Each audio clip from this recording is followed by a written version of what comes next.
Boy, what happened to the Correspondents' Dinner certainly changed this conversation. For months, the ballroom has faced legal challenges from a nonprofit saying the whole thing needs congressional approval.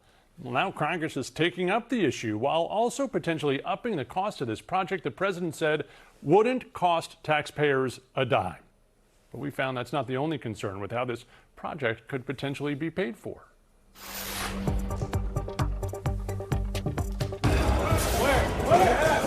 Within hours of this chaotic scene at the Washington Hilton, President Trump made the case it never would have happened inside his proposed 1,000-seat ballroom at the White House. We need the ballroom. That's why Secret Service, that's why the military are demanding it. Construction on the ballroom continues today despite some legal setbacks in a suit a nonprofit brought to stop the project unless it receives congressional approval. But if this is not a wake-up call, what would be? Now, Republican Senator Lindsey Graham of South Carolina is behind a bill that would authorize the project, funding it with $400 million taxpayer dollars. And I'd like to vote as soon as possible to accelerate what America needs. Kentucky Republican Rand Paul unveiled a bill that would also authorize the project while letting private donors who've already given millions pick up the tab. And just this week, Senate Judiciary Committee Chairman Republican Chuck Grassley of Iowa announced a $1 billion plan to fund security elements of the East Wing modernization. I think the threshold question is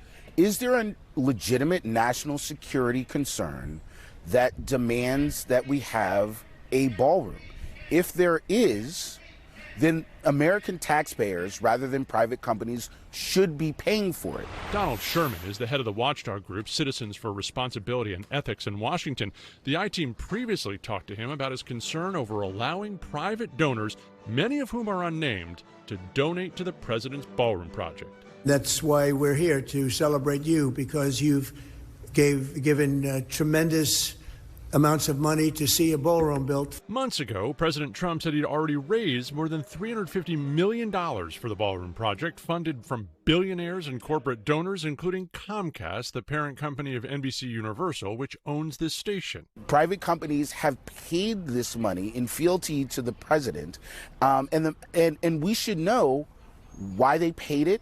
If in a moment of incredible bipartisan cooperation, Congress somehow passes a bill to authorize and expend the money for this ballroom, what do you suspect happens to the hundreds of millions of dollars that corporate interests have already given for this construction? Again, I have no idea, and that's part of the problem. What happens to all those private donations? Democratic Senator Elizabeth Warren recently voiced that same concern on the Senate floor. If Trump is using his ballroom to facilitate a giant pay-to-play scheme, then the American people deserve to know. Senator Graham says under his $400 million legislation, private donations can be used. But I think they should be used for buying China and stuff like that. Even if the money doesn't go to the ballroom, but goes to some other worthy cause, defined by whomever defines that. Is that okay? No. The public needs to understand, particularly because the president has continually sought to solicit this money, who the money is coming from and what it is ultimately going to. My view is that it should go back to the companies that provided it, but the public needs to know where it went and who's controlling where it goes. We've asked those very questions. The Trust for Historic Preservation, which is suing to stop the ballroom, was asked if any of these measures would satisfy their concerns. No response yet from that trust. And the nonprofit accepting the private donations for the project didn't respond to our questions either about what happens to the money if Congress pays. Regardless, even if there is a ballroom at the White House, it's unclear if that Correspondents' Dinner, of course, would be held there since it's an independent event. Right. So would watchdog groups say there's any occasion where these private donations would be acceptable if there is a national security threat that requires this construction? Well, I think this expert would say, and it's a great question, would say that, look, if there is a national security interest, that is what we pay our taxes to fund. Secondly, if any private donations are going to be used, we deserve to know who gave them, what business they have in front of the government, and why did they give the donations. That's what they've been saying for months on this project, and we still don't know. Most of the companies that we know who've given money haven't even acknowledged that fact to the public. Exactly, and the private donors too.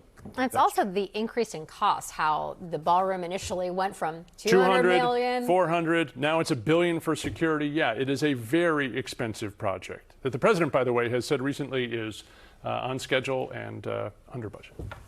Ted Oberg, thank you for joining us. Thanks, Ted.